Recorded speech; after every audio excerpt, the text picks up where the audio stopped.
$400. Not a cent more. Take it or leave. That's what my CEO said to me. She didn't yell, didn't even look annoyed. Just slid the paper across her desk like she was pushing a menu at a diner. Corporate calm.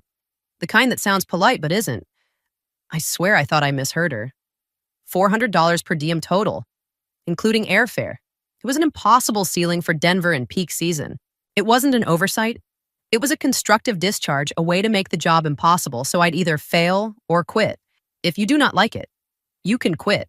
That part wasn't on the paper. She just added it, almost casually, like seasoning. Now let me back up, because that line didn't come out of nowhere. My name is Helen Mercer. I run strategic accounts at Alderon Analytics out of Seattle. For 7 years, I have been the one getting on planes to Denver, Austin, San Francisco. I built the West Coast market for us from basically nothing. Horizon Systems in Denver 18% of our revenue, I know that number because I fought for it. Apparently, I also account for 37% of our travel budget. Victoria tapped the page. The board wants a 15% operational reduction. Travel is up 22% year over year. We need discipline. Discipline. Like I was a teenager sneaking out with a company card. I glanced at the skyline behind her. The room smelled faintly like burnt coffee. She'd probably been in back-to-back meetings all morning trying to look decisive. Does this apply to strategic accounts, I asked? Yes, across the board. Across the board. That's how they say you specifically without saying it. Seattle to Denver during business season can run more than $400 just for airfare. And she knew that. She is not stupid. MBA from Chicago, spreadsheet queen. This was not ignorance, this was strategy. Honestly, if you've ever had someone reduce years of your life to a cost center, you know that quiet feeling in your chest.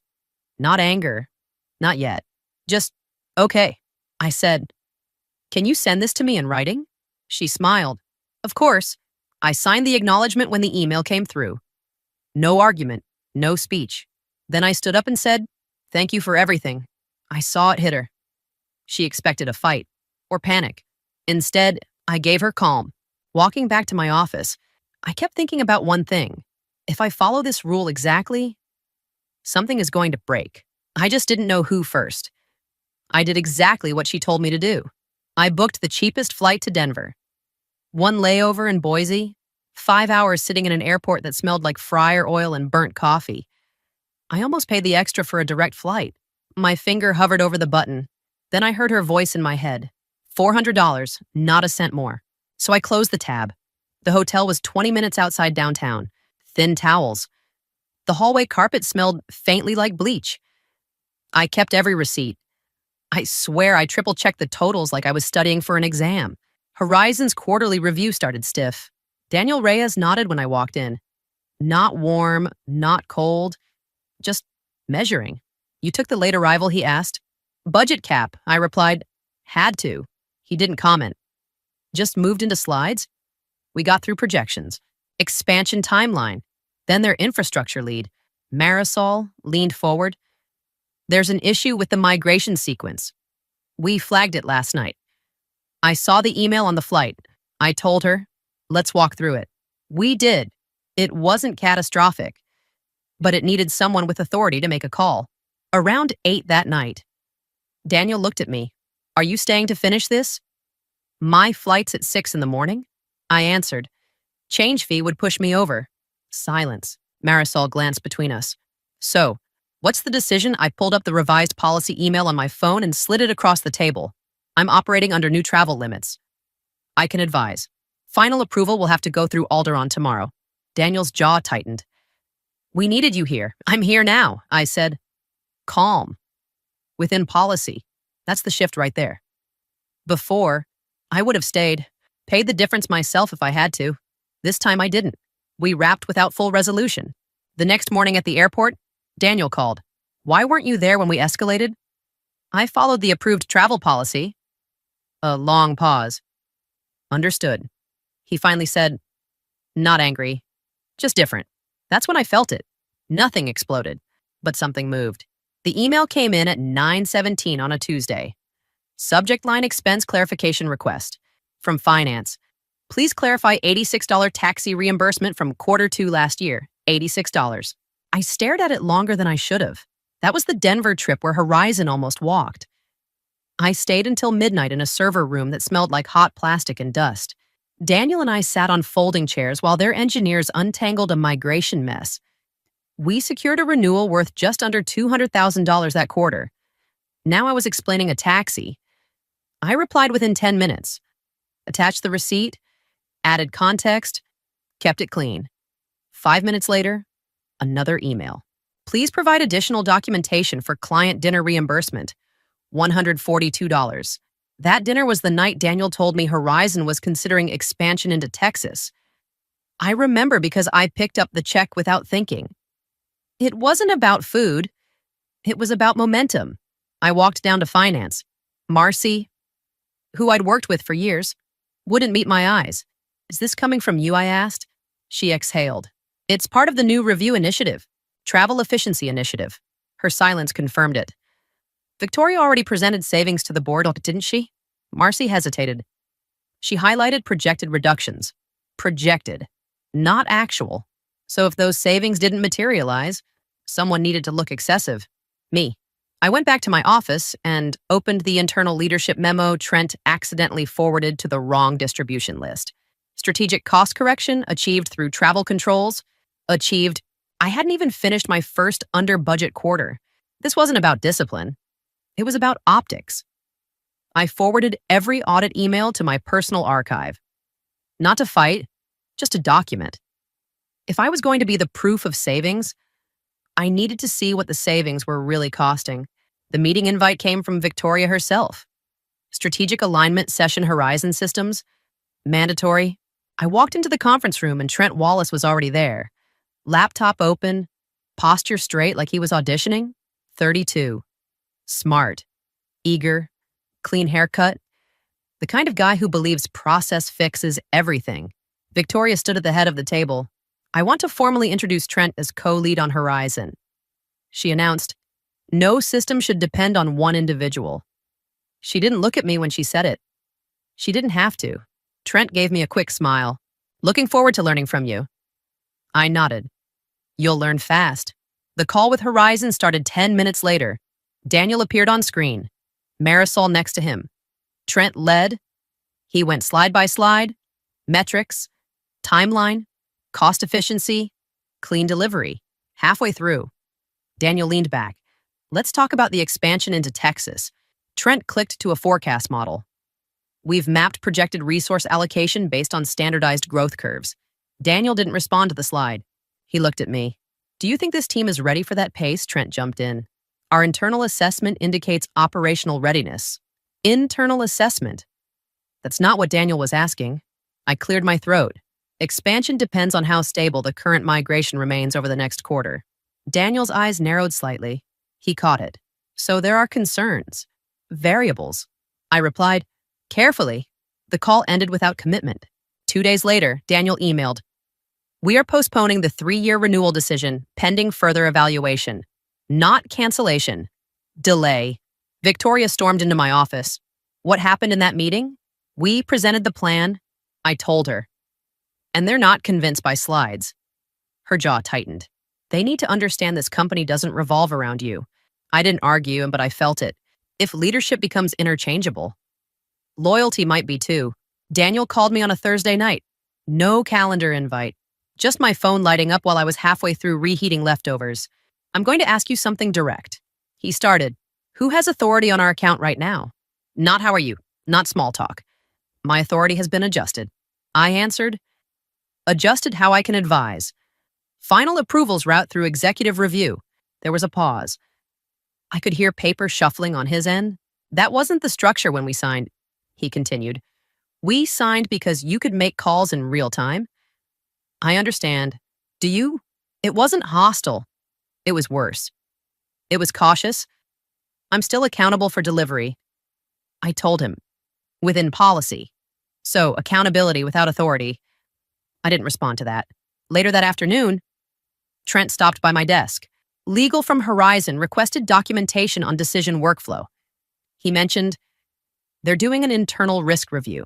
That makes sense, I replied. He hesitated. Is this about the travel cap? It's about consistency. He looked uncomfortable. Victoria thinks we can stabilize once they see the numbers. The numbers? An hour later, I got pulled into a leadership update. Victoria stood in front of a screen showing quarterly projections. The board wants a stability forecast for strategic accounts. She announced, we need to show confidence. I spoke carefully. Restoring direct account authority would strengthen that forecast. Her eyes locked onto mine. That would undermine our cost discipline narrative before the quarter closes. So there it was. She couldn't reverse it. Not because she didn't want to, because she already told the board she had control after the meeting. She stopped me in the hallway. You're not helping. I'm operating within policy, I replied. She exhaled slowly. We need them to trust the system. I thought about that. Trust doesn't come from systems. It comes from people.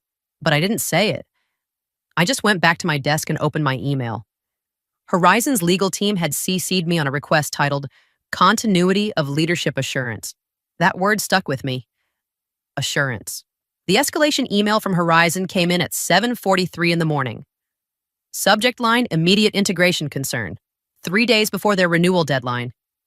By 8:10, Victoria was standing at my desk. Conference room. Now, no greeting. Inside, Trent was already on speaker with Daniel and Marisol. Daniel's voice was tight. The integration sequence isn't aligning with the Texas expansion timeline. We need decisive guidance. Victoria jumped in. We're fully committed to stabilizing this. She looked at me. Book a flight. Today. I kept my voice steady. I will go, but I need a formal budget override in the system first. Without it, the integration delay will be documented as a policy constraint, not a performance failure. I'm not renegotiating. I'm mitigating the audit risk for both of us. The room went quiet. Victoria turned slowly. This is not the time to renegotiate policy. I'm not renegotiating, I replied. I need authorization to stay through resolution without budget restriction. Trent shifted in his chair. We can handle this remotely. Daniel cut in. Remote isn't working. Victoria's jaw tightened. We've reduced travel spend by 12% this quarter. I'm not reversing that before board reporting. So I don't have full authority, I asked. You have enough. Enough to be accountable. Her silence answered that. Daniel spoke again. Who has final decision authority on expansion timing?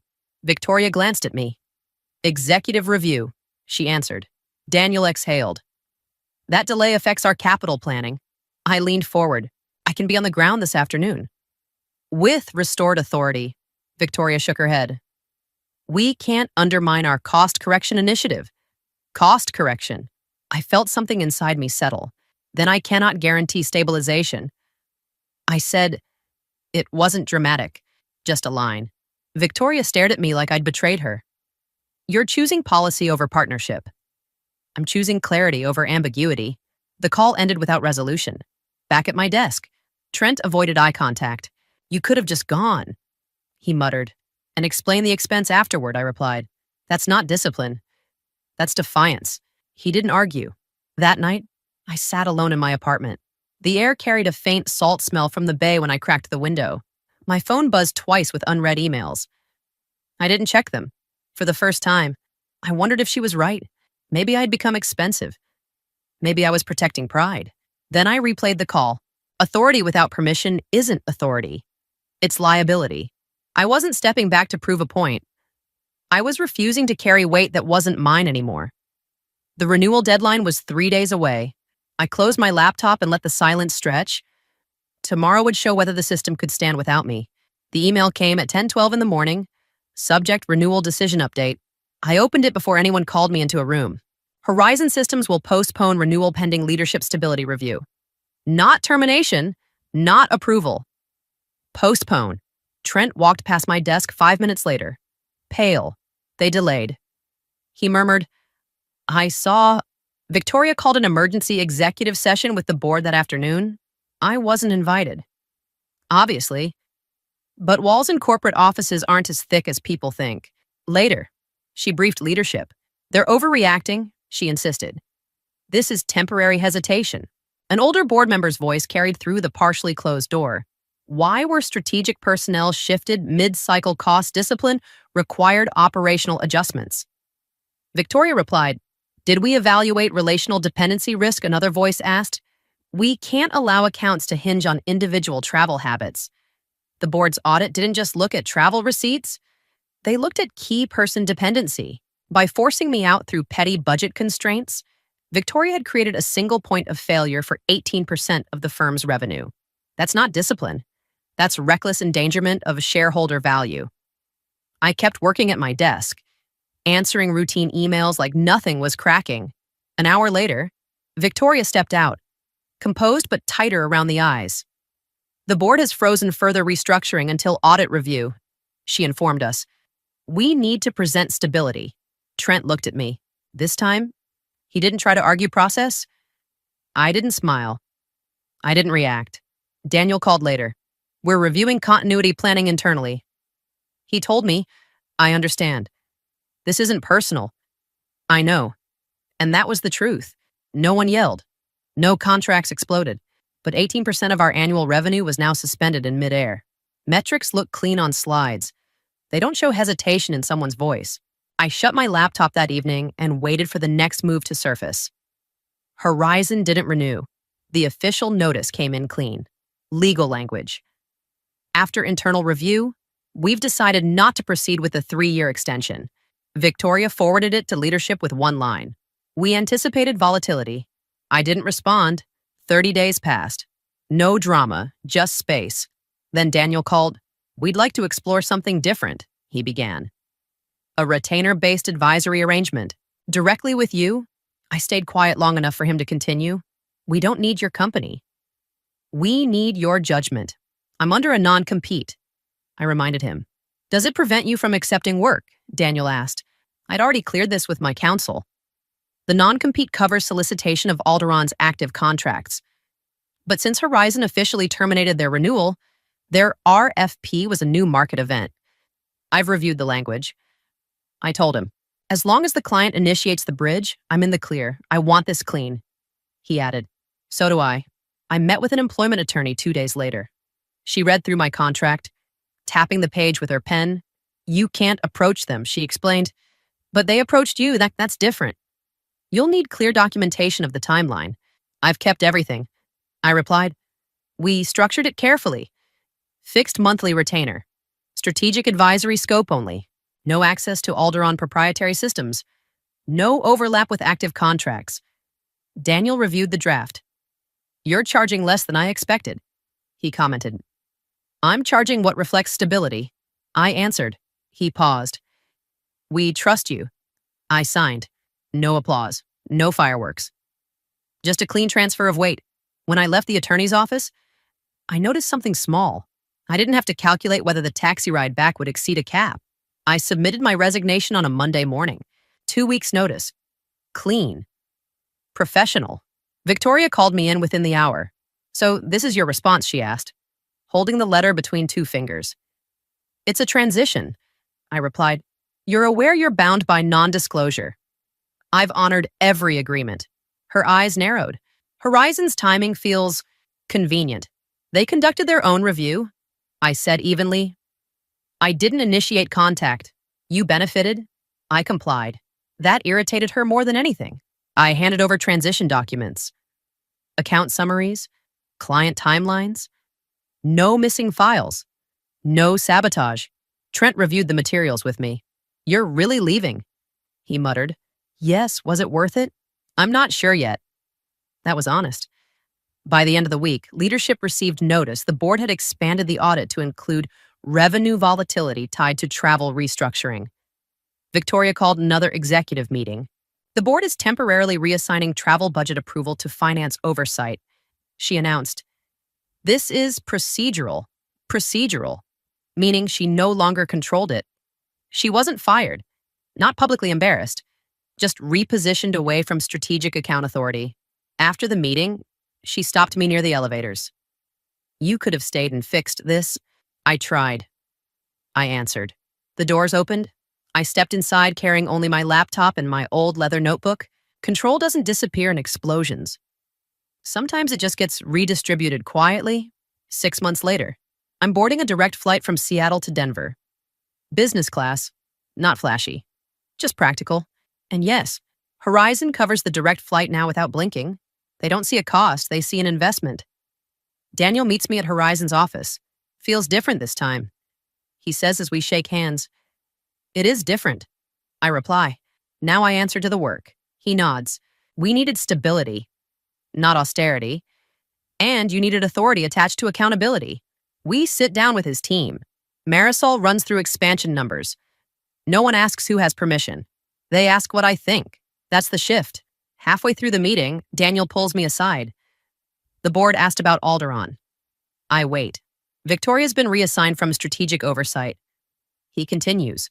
"Audit confirmed revenue volatility tied to restructuring. Not fired. Just moved out of the driver's seat. That makes sense." I say, "She thought your travel was a burden?" "It wasn't travel." I answer, "It was proximity." Later, as I close my notebook, I realize something simple. There's a difference between cost and value. Cost is what you see on paper. Value is what keeps something standing when pressure hits. When someone strips your authority but keeps your responsibility, that's not discipline. That's control. And control eventually exposes itself. In the end, Victoria managed the spreadsheet, but I managed the social capital. If you find yourself being reduced to a line item, remember a company can buy your time, but they have to earn your relationships. Everything else is just overhead. They thought my travel was a burden. They forgot it was the bridge. They owned the name on the building. I owned the names in my notebook. And that part, no policy ever controlled. By the time the CEO's son refused to shake my hand, the deal was already dead. He just didn't know it yet. The room didn't either. They thought I was there to observe, to approve paperwork, to sit quietly at the edge of a table built by their last name. What they didn't understand was simple. Without the $2.9 billion I controlled, nothing in that room would close. And when he dismissed me in front of the board, he didn't insult me. He reclassified the capital. By the next morning, that capital was no longer theirs, and neither was the illusion of control. Whitmore Tower stood where the old brick headquarters used to be. I'd been there years ago when the founder's portrait hung in the lobby. Oil paint, stern expression, a man who built things slowly. That portrait was gone. In its place, a wall-sized digital display flashing the company's new slogan, "Accelerate boldly." The marble floors were newer, the glass cleaner, the branding sharper. But something else was gone too. Memory. 20 years ago, I sat in another boardroom like this, another charismatic executive promising growth no one could responsibly finance. 3 years later, I stood in a union hall facing retired factory workers who had just learned their pensions were gone. No yelling, no theatrics, just men and women in their late 60s recalculating whether they could afford insulin. That was the day I stopped confusing charm with stewardship. And I never made that mistake again. At the security desk, I handed over my ID. The receptionist clipped a temporary badge to my jacket. Visitor Mercer Institutional Capital. Visitor.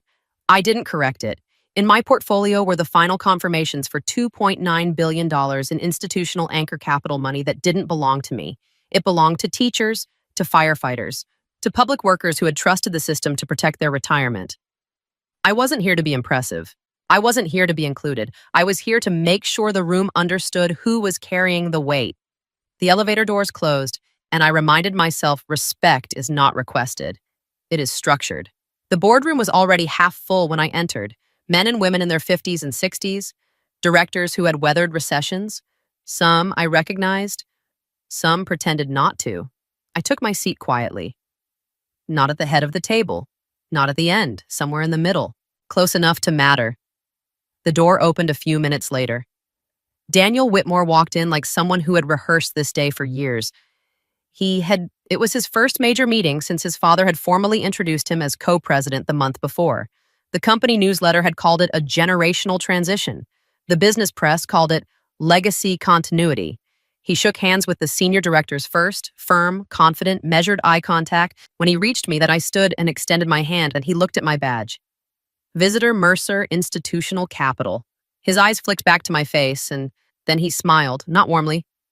Politely, "But we don't need vendor reps at the strategic table," he said. A small pause, then he added, almost lightly, "This is leadership session." There it was, not confusion. Dismissal. Someone at the far end of the table let out a soft chuckle and immediately masked it with a cough. Another director said, "Let's stay focused," without looking at me. The CFO did not smile.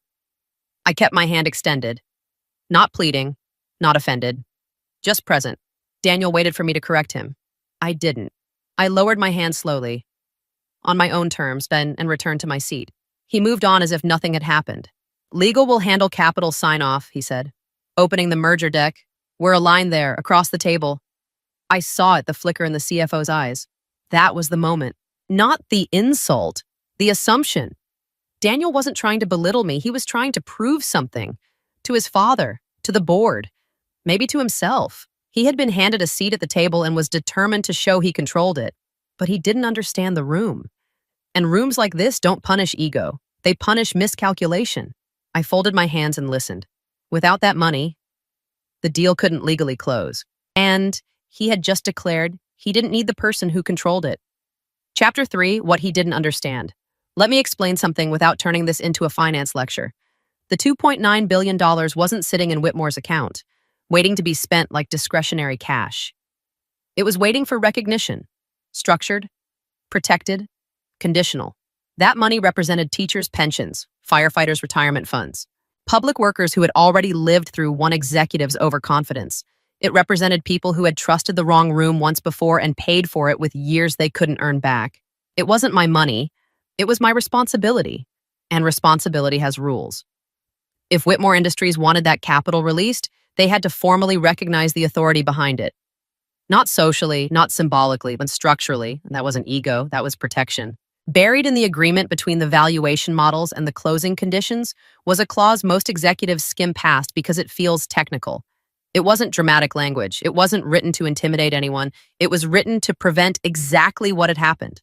In simple terms, it said this: if the person legally responsible for the capital is publicly dismissed, excluded, or materially misrepresented during governance proceedings tied to the transaction, the commitment automatically moves into review, not withdrawn, not punished, reviewed. That distinction matters. Review doesn't remove money overnight. It pauses certainty. And in large transactions, certainty is oxygen. Banks don't wait for emotion to cool down. They wait for clarity. And if clarity disappears even briefly, credit tightens. Without confirmed anchor capital, the merger could not legally close. It wasn't personal. It was structural. After the meeting ended, I didn't storm out. I didn't correct Daniel in the hallway. I didn't demand an apology. I sat in my car and replayed the room. Was this pride or was it risk? If he had pulled me aside privately and clarified roles, that would have been different, but he hadn't. He had reframed the authority behind the capital in front of the board, or STA, in the very session where governance alignment was being documented, and that mattered. It mattered because rooms remember. And if a board accepts a misrepresentation in silence, that silence becomes precedent. I opened my laptop and drafted one email. Subject: Notice of Governance. Irregularity review. Required no emotion. No accusation. Just timestamps. Just facts. Just reference to the clause both sides had signed. Because governance isn't emotional. It's procedural. And procedure exists for the moments when confidence outruns discipline. The hotel room was quiet in the way only business hotels are quiet, thick curtains. Muted lighting. The hum of distant traffic softened by glass. I set my portfolio on the desk but didn't open it. Instead, I stood by the window and watched the city lights blur into reflection. If I'm wrong, I said softly to the empty room, this will cost more than pride. Deals collapse. Jobs get affected. Headlines get written by people who weren't in the room. And even when you're right, markets don't always care. For a moment, I allowed myself to feel the weight of that.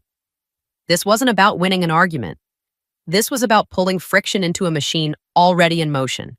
I sat down and replayed the meeting in my head. Daniel's tone. The subtle smile at the far end of the table. The CFO's pause. Had I misread it? Had I reacted too quickly? Or had I simply refused to normalize something that would echo later? I picked up the phone and called my senior partner. He answered immediately. I saw your email, he said. Do we escalate? We don't escalate, I replied. We document. A quiet pause. And convert the status, yes. Another pause longer this time. You're certain I looked at my reflection in the window? No, I wasn't certain. Certainty is a luxury in rooms like that. Discipline is not. If we ignore this, I said quietly, that we're telling every boardroom that capital authority is ceremonial, that it's optional. He exhaled slowly. You know what that triggers? I do. Once it moves to review, the banks will react. Yes. Silence again. Then, simply understood. The status shifted. Committed became conditional review. Nothing dramatic happened in that moment. No alarms, no notifications in the room around me. Just a classification change in a system designed for exactly this purpose. I turned off the lights and lay down. I didn't feel triumphant. I didn't feel angry. I felt responsible, and that was enough to sleep. At 7:12 a.m., the status changed. No announcement, no headline, just a quiet update in a compliance system most people never think about. Committed to conditional review. That single shift meant one thing: the money was no longer assumed. By 8:47 a.m., the first alert reached Northbridge's risk desk. A governance review flag attached to $2.9 billion in anchor capital is not something lenders ignore. It doesn't matter how strong the projections look. If the foundation moves, the structure pauses. By 9 o'clock a.m., the banks noticed. By 9:03, the CFO's phone rang. We need confirmation of anchor stability, the risk officer said evenly. We've received a review notice. It's procedural. Mark Halpern replied. We're clarifying. Until it's clarified, the voice answered. Our exposure committee will suspend leverage. That was the moment the oxygen thinned. Without confirmed anchor capital, the merger couldn't legally close. Not emotionally, not reputationally. Legally. Daniel Whitmore was not in the CFO's office when that call ended. He was rehearsing a media briefing. At 9:30 a.m., my phone rang. His name on the screen? There seems to be a misinterpretation, he said carefully. There was a representation. I replied. A beat of silence. You're overreacting. I'm responding. He exhaled sharply. You're putting thousands of jobs at risk over a misunderstanding. That's not what put them at risk, I said quietly. Uncertainty did. At 10:15 a.m., the formal notice came through. Bridge leverage suspended pending capital confirmation.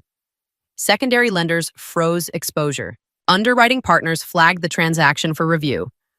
Without the anchor commitment confirmed, the deal fell below its minimum closing threshold. Not collapsed, below threshold, which, in practice, is the same. Inside Whitmore's executive suite, Mark Halpern walked into Daniel's office with a tablet in his hand. We can't close, he said. Daniel looked up sharply. What do you mean we can't close the capitals in review? Daniel stood. Review isn't withdrawal. Halpern didn't raise his voice. In this market, he said quietly, it's the same. Silence. The kind that doesn't erupt. The kind that recalculates. Daniel's jaw tightened. For the first time since stepping into the boardroom the day before, he wasn't defending a position. He was realizing the weight of it.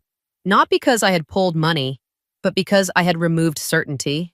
And markets, like people, do not tolerate rooms that misrepresent who holds the authority to decide. The emergency board meeting was not loud. No one slammed binders. No one raised their voice. It was controlled. Which is worse, controlled rooms don't explode. They adjust. The independent director spoke first, and his tone steady. Did you dismiss the capital signatory during session? Daniel sat upright. Jaw set. I clarified roles, he said. There was confusion about who was handling documentation. Across the table, Mark Halpern didn't soften it. You misrepresented them, the CFO said. In a recorded governance proceeding, Daniel turned slightly toward him. That's an interpretation. It's a fact, Halpern replied. And then, for the first time since the meeting began, Thomas Whitmore spoke. He had built the company over 4 decades. He rarely needed volume to command attention. He didn't look at me. He looked at his son. Did you know she was the controlling authority over the capital? He asked quietly. Daniel opened his mouth, closed it. His hands were resting on the table. They trembled, only slightly, but enough. Thomas saw it, so did I. I assumed legal would process it, Daniel said finally. That wasn't the question, Thomas replied. Another silence. He leaned back in his chair, studying his son with something deeper than anger. Disappointment carries more weight than fury. I gave you this seat, Thomas said, his voice low but steady. You were supposed to protect it. Not protect your ego, not protect your image, protect the room. Daniel swallowed. For the first time, he looked younger than his title. No one rushed to defend him. Not because they disliked him, because they understood the consequence. Thomas turned to me then. His expression wasn't hostile, it was sober. Is there a path forward, he asked. There is a path to discipline, I said evenly. Not to erasure, I wasn't there to destroy the company. I was there to correct a fracture before it widened. The independent director cleared his throat. We need to initiate a governance review. A motion was made, seconded, not unanimously at first. 2 directors resisted, arguing the response had been disproportionate, but the weight of the compliance notice, the lender reaction, the market slide those facts didn't bend, the vote passed, governance review initiated, merger suspended pending confirmation. Daniel removed from deal authority during investigation, not expelled, not publicly humiliated, corrected. The room shifted. You could feel it. From ego to survival. And in that shift, everyone finally understood what the handshake had cost. Headlines moved faster than facts. By mid-afternoon, financial networks were running banners across the bottom of their screens. Anchor Capital under review. Governance dispute delays $18 billion merger. Commentators filled the gaps with speculation. Some called it fiduciary discipline, a necessary correction in a market that had grown too comfortable with legacy succession. Others called it excessive rigidity. Was this an overreaction, one analyst asked? Did one exchange justify destabilizing a transaction of this scale? The stock dropped 12% before the closing bell, not catastrophic, but sharp enough to rattle confidence. Daniel released a statement before sunset. It described the situation as procedural clarification. It emphasized continuity, resilience, and long-term strength. Markets don't react to tone, they react to doubt, and doubt had entered the bloodstream. Inside Whitmore's headquarters, the atmosphere changed. The first few days were tense. Directors met in smaller clusters. Some privately argued that the clause had been too aggressively enforced. Others questioned whether Daniel had been set up to fail. Family businesses are rarely clean. They carry pride like inheritance. Behind closed doors, not everyone agreed with the reforms being drafted. 2 senior board members pushed back hard against removing Daniel from deal authority. One suggested that doing so would signal instability to competitors. The independent director responded bluntly, "What signals instability is pretending nothing happened. The governance vote passed, but not without friction, and friction leaves marks." Thomas Whitmore called me 3 days later, not from the executive suite, from his home office. His voice was quieter than it had been in the boardroom.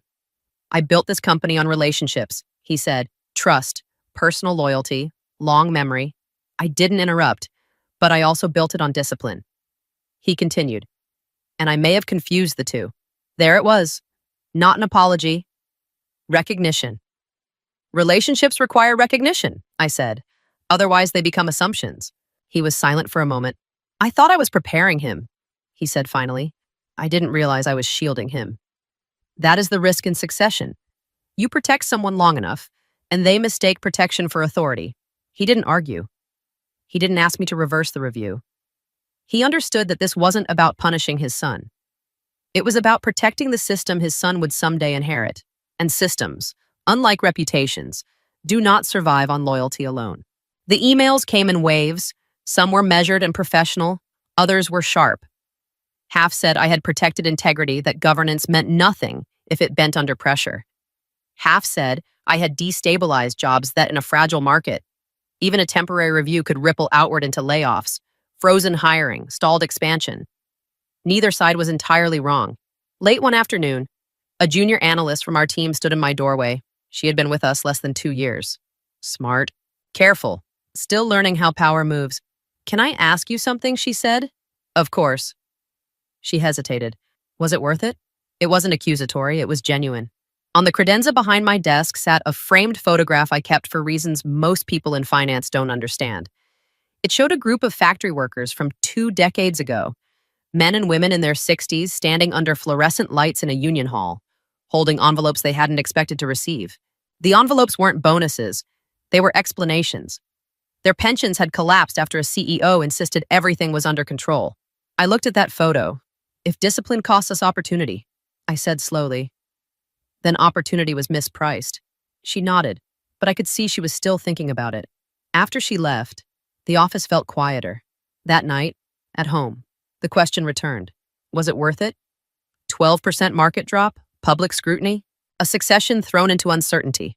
I poured a glass of water and stood by the kitchen window, staring at nothing in particular. If I had ignored the dismissal, the merger likely would have closed smoothly. No headlines, no volatility, but what precedent would that have set? I didn't answer the question easily. Conviction isn't loud, it's something you test in silence. And sometimes, even when you know you acted responsibly, you still sit with the weight of what responsibility costs. 6 weeks later, governance reforms were enacted. Not smoothly, not unanimously. The headlines had faded.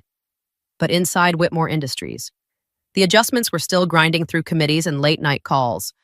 An independent oversight committee was formed, chaired by the same director who had first asked the uncomfortable question in the emergency session. Its mandate was simple: on paper review succession protocols, clarify capital authority recognition, and codify escalation triggers.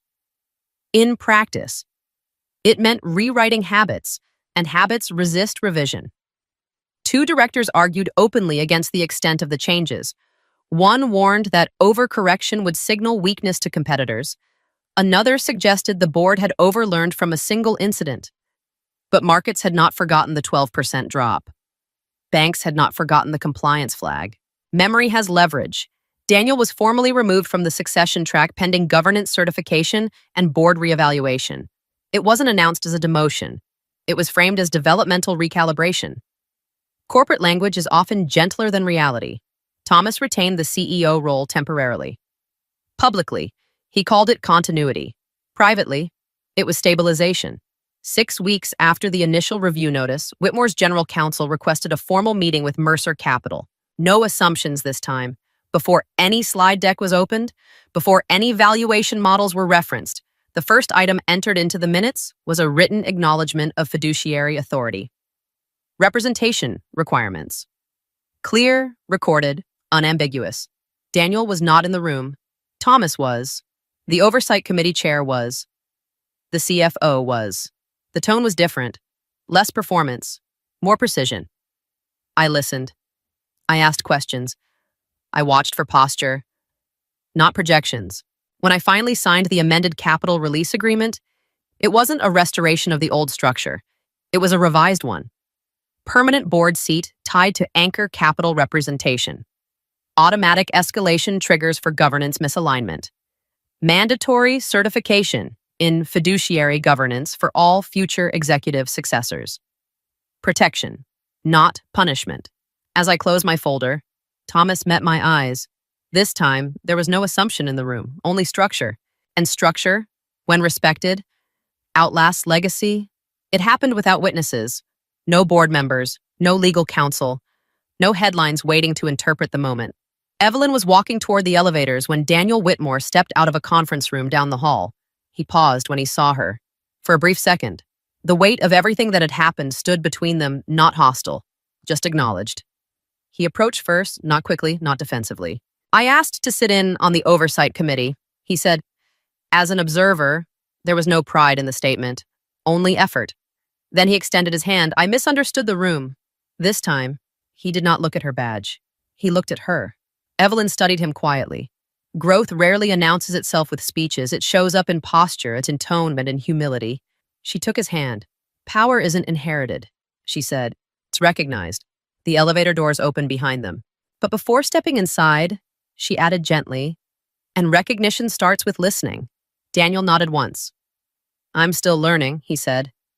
That mattered more than the apology. They entered separately. The doors closed. No applause, no victory music, just forward motion. There's a lesson here that extends far beyond boardrooms and billion-dollar deals. Respect is not about courtesy. It is about structure. It is about understanding who holds responsibility and honoring it before you're forced to. When we dismiss people based on assumption, we often misunderstand the room. And when discipline feels uncomfortable, that discomfort is usually protecting something larger than pride. And if I had stayed silent that day, no one would have known, except me. That is often where integrity lives, not in public victories, but in private decisions. If this story made you reflect on a moment where you were underestimated or where you may have underestimated someone else, I'd love to hear it. What would you have done in Daniel's position? Would you have triggered the review if you were in Evelyn's seat? Share your thoughts in the comments. Your perspective might help someone else recognize the room they're standing in. And if you value stories about accountability, legacy, and quiet strength, consider subscribing. The next story explores a different kind of power and a different kind of room. Sometimes the hardest lesson isn't learning to lead, it's learning to listen. B4 was never meant to impress anyone. It was the operations garage concrete, oil stains, early shift supervisors, delivery drivers grabbing coffee before sunrise. Executives usually parked upstairs, closer to the glass lobby and polished floors. That morning, I chose B4 on purpose. I had helped design this building 22 years ago. Back then, my name signed off on construction budgets and compliance plans. Today, officially, I was listed as founding board advisor, which is corporate language for respected, but no longer in daily control. Most of the employees down here had never met me. That was fine. I preferred it that way. I eased my sedan into the space marked Reserved Executive. The sign was new. The paint on the floor wasn't. I shut off the engine and stayed seated for a moment, listening to the building hum awake. Forklifts in the distance, truck doors slamming, radios crackling. Then a black sports car swung in fast and stopped sideways in front of my hood. Not an accident, a statement. The driver's door flew open and a young woman stepped out, phone already raised, camera facing her. She wasn't talking to me. She was talking to the internet. "Look at this," she said brightly into her live stream. "Some old lady just parked in Daniel Price's spot." She turned the phone so her viewers could see my car. "He runs HR," she continued. "And trust me, everyone listens to him." Her name tag read, Lily Carter, intern, 3 weeks in the building at most. The ink on her badge still looked fresh. I stepped out of my car, slowly. "I'm sorry," I said calmly, loud enough for her phone to pick up. "Is this Mr. Price's space?" She smiled sharp. Confident, very sure of herself. "Yes," she said. "And he doesn't like people disrespecting him." Behind her, 2 warehouse supervisors had paused mid-conversation. A driver leaned against his truck, watching. No one intervened. Not because they were afraid of her, because they were careful around Daniel. I looked at the sign again, then I nodded. "Congratulations," I said. Her smile widened, as if she'd won something important. I got back into my car, reversed slowly, and moved to an unmarked space across the row. As I walked toward the stairwell, I heard her laugh into her phone. "See, that's how you handle it." I didn't correct her. Correcting her would have ended the performance, and I needed her to keep performing, halfway to the stairs. My phone vibrated. A text. "Daniel Price, we need to talk. Now, no greeting, no context, just urgency." I didn't answer. Instead, I stepped into the concrete stairwell and let the heavy door close behind me. Daniel Price had been promoted to HR director 5 years ago. I had signed the recommendation myself. At the time, he was competent, organized, quietly ambitious. Now, apparently, that he had an intern live streaming parking disputes in his name. That told me 2 things. First, he had been building a reputation I hadn't approved. Second, he was confident enough to believe no one above him was watching. He was wrong. At the top of the stairs, I paused and looked back down through the opening. Lily was still filming, still smiling, still narrating her victory. She thought she had defended her boss. She had no idea she had just introduced him to the wrong audience. And this time, there would be no live stream to edit what came next. By the time I reached the main floor, it was still early. Operations staff moved with purpose, clipboards, tablets, coffee cups. No one stopped me. No one greeted me. That was the point of becoming invisible. I stepped into the small founder suite at the end of the corridor. It wasn't impressive anymore, just a modest office the board had never reassigned, a courtesy space, a relic. I set my bag down. My phone buzzed again. "Daniel," this time I answered. "What exactly are you doing in my garage?" he asked without greeting. "Your garage. Not the company's, not the building's. His." "I parked," I said. Then I moved. A pause. "You embarrassed one of my team members," he replied, calm, controlled, the voice of a man used to correcting other people. "Your intern," I said. "She represents HR," he answered, "and HR represents policy." There it was, not power. Proximity to power. "You've been here long enough to know how perception works." Daniel continued. "When staff see a former executive ignoring posted rules, it creates confusion. Former executive. Interesting phrasing. I saw a sign. I said, I moved when I was told it was yours. Another pause. She shouldn't have live streamed it, he admitted. That was unnecessary. But not wrong. That's what he meant. I'd appreciate it. He continued, if you didn't escalate this, we're approaching sensitive negotiations. The last thing we need is internal drama. Sensitive negotiations. That got my attention. With whom I asked. That's not relevant to you, he said smoothly. That told me everything. Negotiations meant leverage. Leverage meant someone wanted something. And when HR starts guarding parking spaces like territory, it usually isn't about parking. Daniel, I said evenly, why does an intern feel comfortable speaking for you publicly? She's ambitious. He replied, I mentor ambitious people. And do you also encourage them to threaten employees on camera? His tone cooled. She didn't threaten anyone. She implied retaliation. I said, in your name. Silence stretched longer this time. Then you're not operational anymore, Daniel said. You don't see what I see. This company needs stronger boundaries, not nostalgia. Stronger boundaries. From HR. Interesting. I signed your promotion letter, I said quietly. And I've grown since then, he replied. That wasn't arrogance, that was a warning. We'll handle it internally. He continued, there's no need for you to insert yourself. Insert myself into the company I built. I won't insert myself, I said. Unless I have to. We both understood the meaning. If he kept this small, I would keep it small. If he didn't, I wouldn't. Good, he said. The line disconnected. No goodbye. I set the phone down slowly.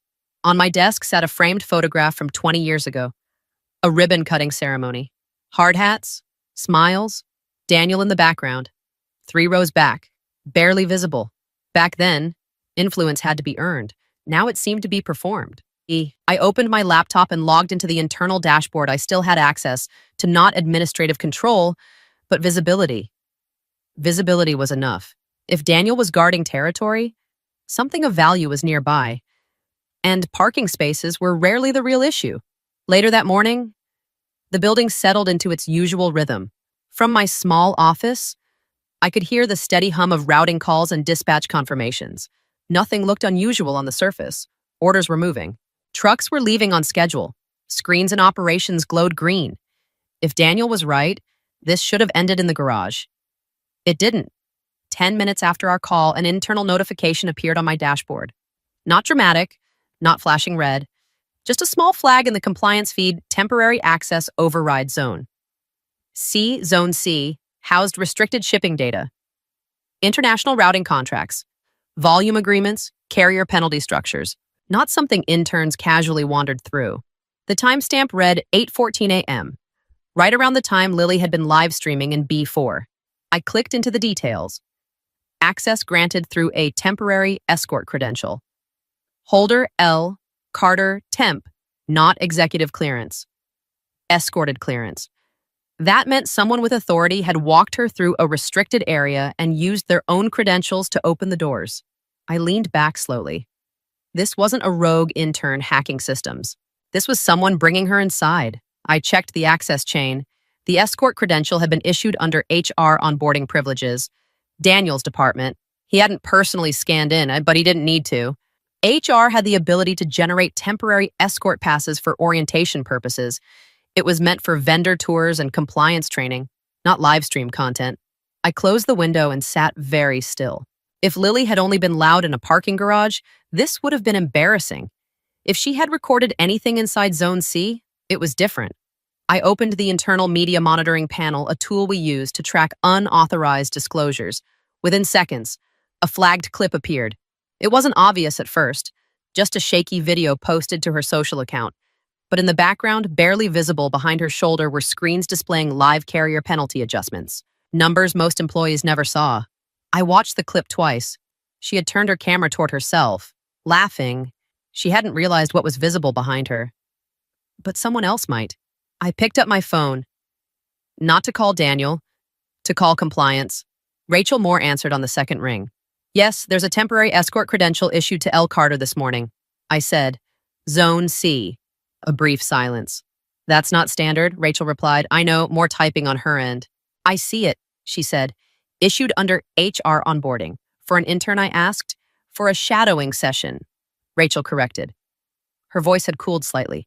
That's the justification entered. Shadowing. In restricted logistics, I let the word sit between us.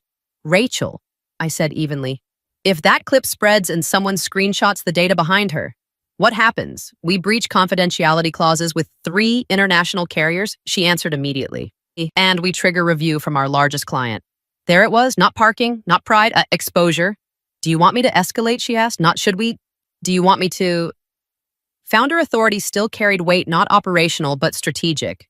Not yet, I said. Freeze any additional escort credentials issued by HR this week. Quietly. You think this is larger? I think Daniel is guarding something, I replied. And Lily may have just walked too close to it. Rachel didn't argue. I'll contain it for now, she said. When the line disconnected, I stared at the paused video frame on my screen. Lily was smiling into her phone. Behind her, sensitive contract data flickered in fluorescent light. She had wanted attention. Daniel had given her access. And neither of them seemed to understand that the real danger wasn't embarrassment. It was traceability. I minimized the window and folded my hands on the desk. The garage had been loud. This part would be quiet. And quiet damage is the kind that lasts. By early afternoon, the building was still running, but the rhythm had shifted. It wasn't loud. It wasn't obvious. It was procedural. At 12:07 p.m., HR received an automated notice. Temporary escort credential. Hold pending compliance review. No accusation. No alarm, just a hold. Daniel noticed within minutes. I know because he walked past my office at 12:18. Not stopping. Not knocking, but walking slower than usual. His posture had changed. Men who are certain of their authority move in straight lines. Men who feel scrutiny hesitate. He didn't look in. That told me he already suspected who had pulled the thread. At 12:32, my phone lit up again. Not a call, an internal message. Daniel Price compliance is overstepping. Reverse the hold, no greeting, no explanation, just a command. I let 5 minutes pass before replying. Meredith Sloan compliance reports to the board. That was technically true. HR did not outrank compliance. It never had. 3 minutes later, Daniel. This will spook staff. Translation. This will spook me. I stood and walked toward the glass corridor overlooking operations. From above, nothing looked wrong. Trucks were still loading. Dispatchers were still moving freight across states and borders, but access logs had slowed. HR-issued credentials were now flagged automatically. Small friction. Invisible to most, very visible to Daniel. At 12:47, he appeared in my doorway. He didn't knock. Are you trying to embarrass me? He asked quietly. No witnesses. No raised voice. Just tension pulled tight. I'm trying to understand why an intern was escorted into a restricted data zone. I replied, it was a tour, he said. Shadowing, I corrected. He didn't deny it. She didn't access anything. He continued. She stood in a room. She recorded a room. I said, his jaw tightened. That clip shows contract adjustments. I added, if a competitor freezes that frame, we face inquiries. He held my gaze. For a moment, I saw calculation, not anger. How much have you seen? He asked. There it was. Not, did she do something wrong? Not, is there exposure? How much have you seen? Enough, I said. Silence stretched between us. Then he shifted tactics. You're not operational anymore, he reminded me. You don't understand the negotiations in motion. You mentioned negotiations this morning. I said evenly. With whom? He didn't answer directly. Certain carriers are being repositioned. He said, fee structures adjusted. It's strategic. Strategic. That word again? Through HR, I asked. A flicker in his expression. Small but real. HR had authority over hiring, not carrier penalty structures. Temporary vendor classifications, he replied. It's legal. Legal was not the same as ethical, and neither guaranteed it was compliant with disclosure obligations. You issued multiple escort credentials this week. I said calmly, not just Lily's. His eyes sharpened. You've been watching logs. Yes, and you froze my department. I froze temporary credentials, I corrected. If everything is clean, this resolves quietly. He studied me carefully. You don't want this public, he said. It wasn't a question. No, I replied. I don't. Neither of us did, I replied. A public compliance review would hit share price, client confidence, and upcoming negotiations. But silence only works if there's nothing to hide. He stepped closer to my desk.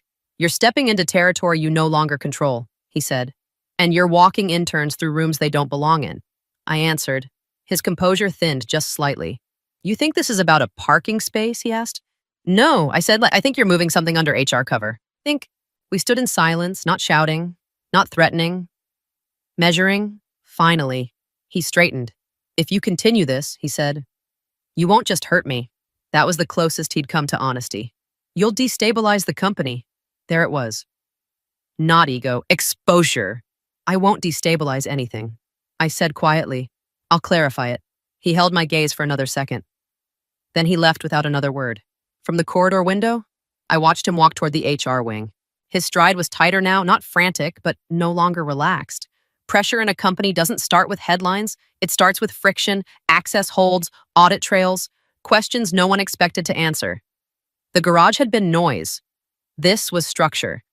And structure is far harder to outrun. The next alert came at 3:16 p.m., not from HR, from finance. Rachel forwarded it with one line. You should see this. I opened the attachment. It wasn't dramatic. Just a spreadsheet comparing carrier penalty assessments over the last quarter. At first glance, everything looked routine: late delivery fees, route deviations, standard deductions. Then I noticed the anomaly.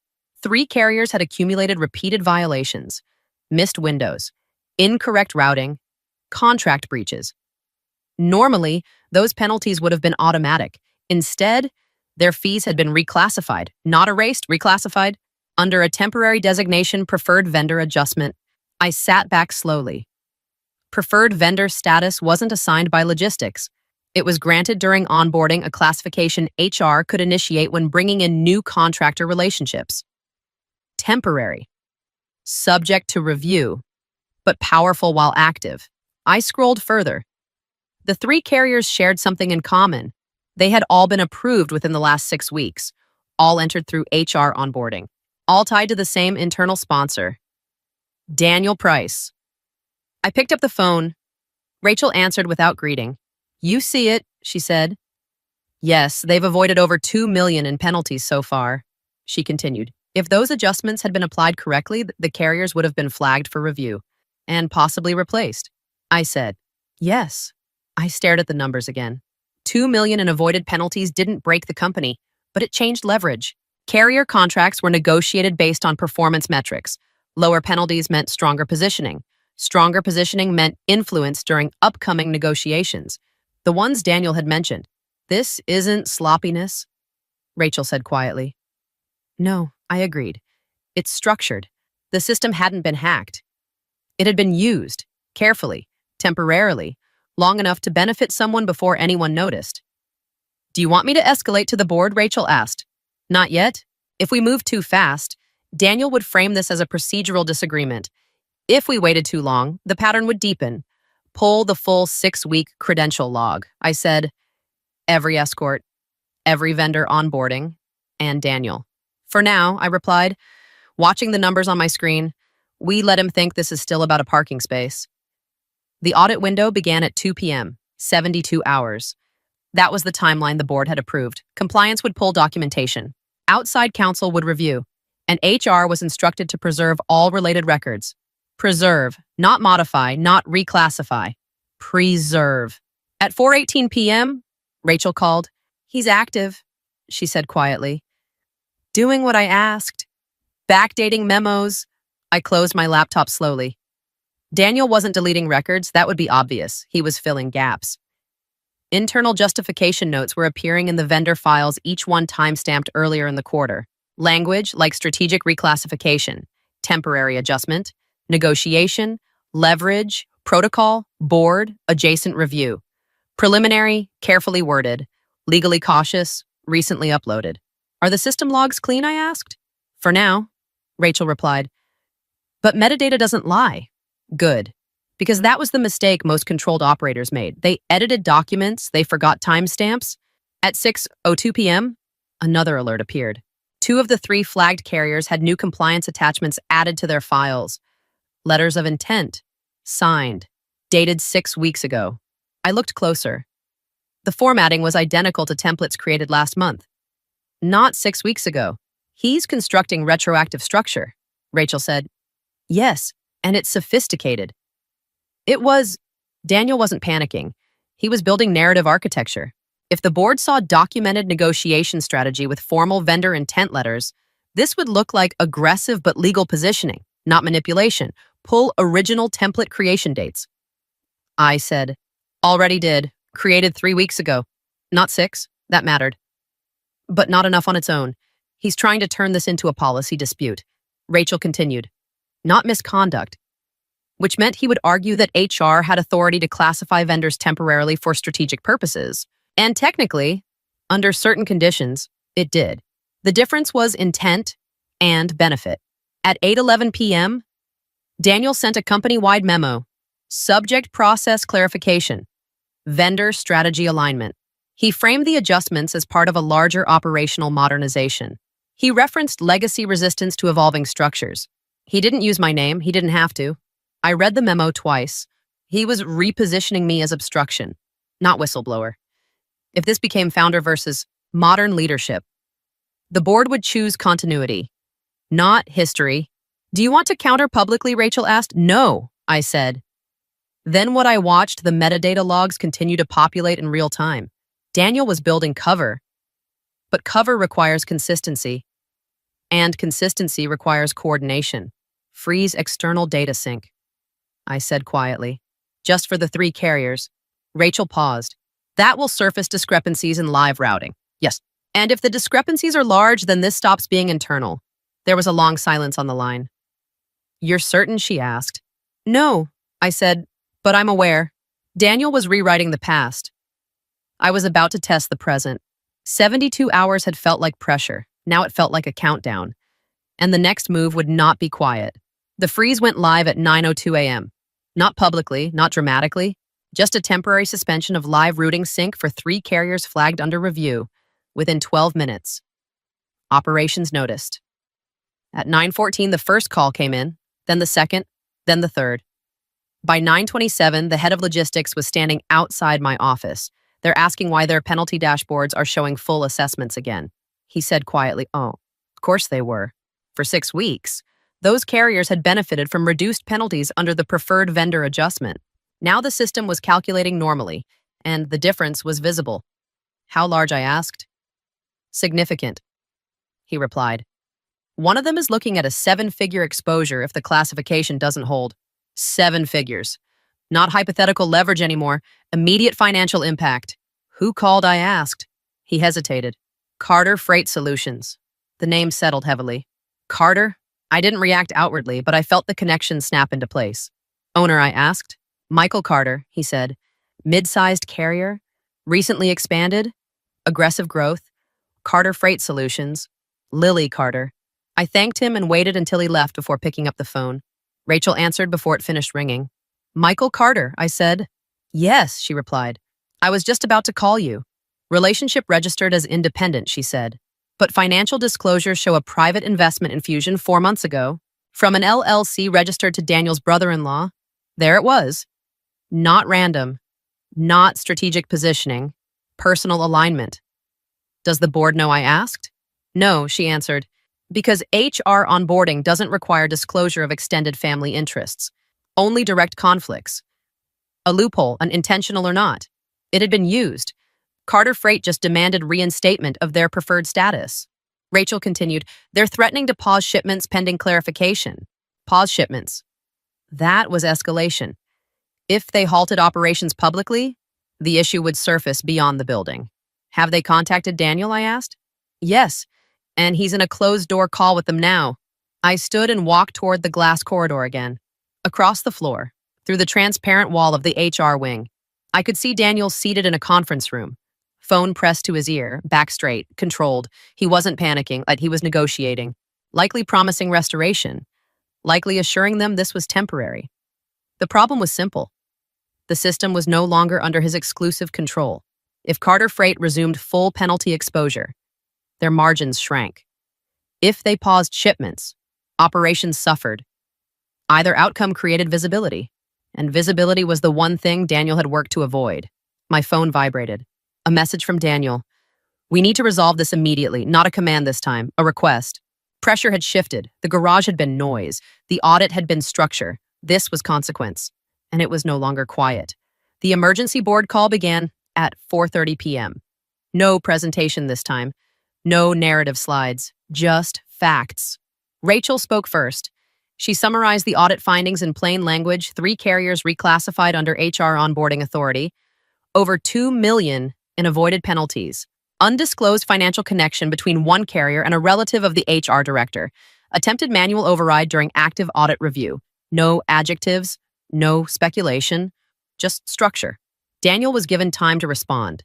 He did not deny the investment connection. He described it as indirect. He described the reclassifications as strategic.